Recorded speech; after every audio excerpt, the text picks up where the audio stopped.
యేసు తాలూకా అని చెప్పుకోవాలి, యేసయ్య తాలూకా వీళ్ళు అని చెప్పుకోవాలండి. ఈ కథ కాదు, ఈ సంఘటన చాలాసార్లు నన్ను కదిలిస్తుంది. నేను తలుచుకున్నప్పుడు అలా నా కళ్ళల్లో కన్నీరు వస్తుంది. ఆ సంఘటన అంతా నా గుండెల్లో హత్తుకున్న సంఘటన అండి. ఈ రోజుల్లో ఇటువంటి విశ్వాసము కనిపించట్లేదు. ఇండియాలో ఒక ప్రాంతంలో మరి సువార్త ఏమాత్రము లభ్యము కాని ప్రాంతం అండి అది. ఎవరికి యేసయ్య అంటే ఎవరో తెలీదు, కొన్నేళ్ల క్రితము. అయితే ఆ సమయంలో 3 మిషనరీస్ ఆ ఊరికి వచ్చి సువార్త చెప్పారు. యాక్చువల్గా అయితే అలౌ చేయరు, కానీ సువార్త చెప్పినప్పుడు మరి అక్కడున్న ఒక 4 ఒక 2 తల్లిదండ్రులు, వాళ్ళ 2 పిల్లలు కూడా వారు యేసయ్యని తెలుసుకొని ఈయనే నిజమైన దేవుడు, నిజ రక్షకుడు అని చెప్పి యేసయ్యని తెలుసుకున్నారని ఆ ఊరి పెద్దకు తెలిసి అతను ఏం చేశాడంటే ముందు ఆ మిషనరీస్ని చంపించేశాడు.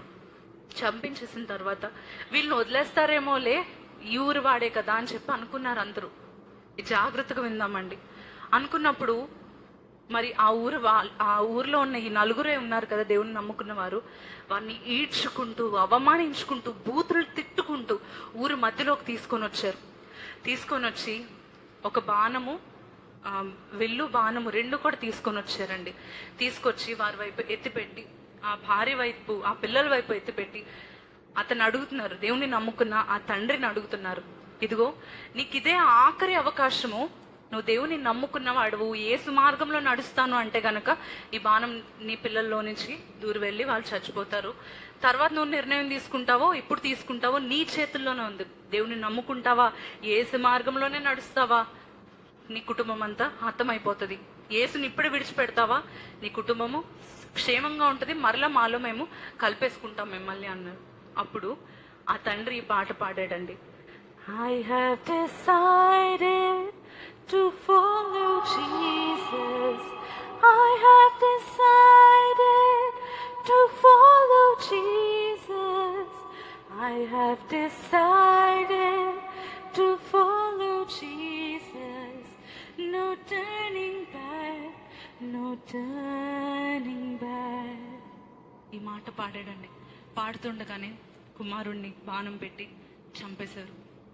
అయినా కళ్ళలో నీళ్ళు వస్తున్నాయి, కానీ విశ్వాసంలో ఇంత మాత్రము కూడా అతనిలో కదలిక లేదు. నేను స్థిరంగా నా యేసయ్య మార్గంలో I have decided to follow Jesus. నా యేసుని నేను వెంబడించాలి, ఆయన మార్గంలో నేను నడవాలని తీర్మానించుకున్నాను. నా పిల్లల్ని చంపేస్తారా, నన్ను చంపేస్తారా, ఈ లోకం వరకే మేము మరణిస్తాం, నిత్య జీవం మా కొరకు ఎదురు చూస్తుందని చెప్పి యేసయ్య మార్గంలో నిలవడానికి ఇష్టపడ్డాడు. అంతటితో అయిపోయింది అనుకుంటున్నారా? మరలా ఇంకొక కుమారుని వైపు కూడా బాణం పెట్టి నిన్ను చంపుతారు, నీ కుమారుణ్ణి, ఒక్క కుమారుడు చచ్చిపోయినప్పుడైనా నువ్వు అర్థం చేసుకో అంటే ఊరోళ్ళు అందరూ అనుకుంటున్నారు, ఇప్పుడైనా ఈ తెలివి తక్కువైనవాడు అర్థం చేసుకుంటే బాగున్నావు, కుమారుడు ఒకడు చచ్చిపోయాడు, వీడి ప్రాణం కూడా కోల్పోయేలా ఉన్నాడు, ఇంత తెలివి తక్కువగా యేసు యేసు అని బ్రతుకుతా ఉంటాడేంటి అని ఊరు ప్రజలందరూ మాట్లాడుకుంటున్నారు. ఇతను మరొకసారి అడిగారు, ఇదే లాస్ట్ టైం, నువ్వు గనక ఇప్పుడైనా దేవుని విడిచిపెట్టకపోతే అయిపోయింది నీ పని, నీ కుటుంబం పని అయిపోయింది అని చెప్తున్నప్పుడు ఈ మాట పాడాడండి. Though no one follows, still I will follow. Though no one follows, still I will follow. Though no one follows, still I will follow. No turning back, no turning back. కాల్చి చంపేశారు కుమారుని. అయిపోయింది. అందరూ అనుకుంటున్నారు ఇప్పుడైనా వీడికి బుర్ర వస్తే బాగున్నాను, చుట్టూ ఉన్న వాళ్ళు కూడా జాలి పడుతున్నారు, ఆ ఊరు పెద్ద కూడా ఇప్పుడైనా వీడు అర్థం చేసుకుంటే వదిలేద్దామనే దృష్టిలో అతను ఉన్నాడు. అయినా సరే ఇతను ఫిక్స్ అయిపోయాడండి. భార్య వైపు బాణం పెట్టి ఇదిగో ఇప్పుడైనా మారయ్యా, మాకే ఏదోలా ఉంది మీ కుటుంబాన్ని చంపేయడం, కానీ యేసు అనే ఈ ఒక మాట ఊరంతా వినపడటం నాకు ఇష్టం లేదు అని చెప్పి అతని వైపు ఆ బాణం పెట్టి చెప్తున్నప్పుడు మరలా అతను పాడాడు, My cross I'll carry till I see Jesus. My cross I'll carry till I feel Jesus. My cross I'll carry till I see Jesus. No turning back, no turning back. నేను వినుదిరుకను ఫిక్స్ అయిపోయాడు. భార్యను చంపేశారు. ఇతని ప్రాణం మీదైనా ఇతనికి జాలి ఉంటుందా, ఎంత కఠిన హృదయుడా వీడు అని చెప్పి ఇంకా చివరిగా చెప్తున్నాను, 3 చచ్చిపోయారు, ఇంకా నీ ప్రాణం మిగిలింది అన్నప్పుడు అక్కడున్న వారందరు హృదయాలు కరిగిపోయే, కన్నీటితో విరిగిపోయే ఒక మాట పలికాడండి. The world behind me, the cross before me. మీరు పాడతారా? The world behind me, the cross before me. The world behind me, the cross before me. No turning back, no turning back. అంటూ తన ప్రాణాన్ని కూడా విడిచిపెట్టాడు ప్రభు కోసం. యేసు మార్గంలో మరణించాడు. ఎక్కడికి వెళ్ళుంటాడు? నిత్య రాజ్యము. ప్రభు ఎంత గర్వముగా ఆహ్వానించుంటాడు కదా, నా కోసం నా మార్గంలో వెలుగులో నడవాలని చెప్పి. నువ్వు నీ ప్రాణాన్ని సహితం లెక్క చేయలేదని యేసై కూడా లేచి నుంచొని చప్పట్లు కొడుతూ ఆహ్వానించుంటాడు కదా. మీకు కూడా ఆశ ఉందా అండి?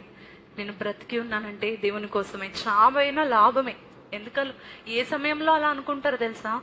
వెలుగు మార్గంలో నడిచే వారికే ఆ ధైర్యం ఉంటుంది. నేను చచ్చిపోయినా నాకు పర్లేదు, నాకు నా యేసై ఉంటే చాలు.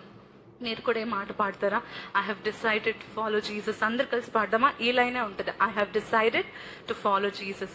విశ్వాసంతో చెప్తారా? యేసే మార్గంలో నడవాలని నేను ఆశపడుతున్నాను, నేను నిశ్చయించుకున్నాను, నిర్ణయించుకున్నాను, అందుకని నేను వెనుతిరగనని పాడతారా? I have decided to follow Jesus. I have decided to follow Jesus.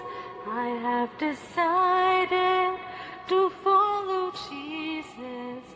No turning back, no turning back. Amen.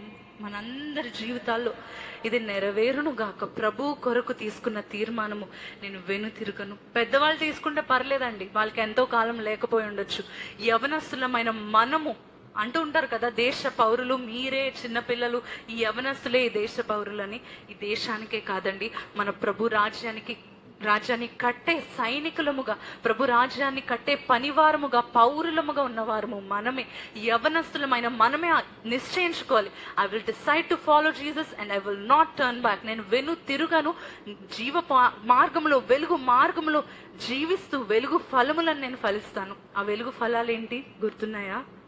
మంచితనము, నీతి, సత్యము. సూపర్ అండి కదా. మంచితనము, నీతి, సత్యము. మంచితనము అంటే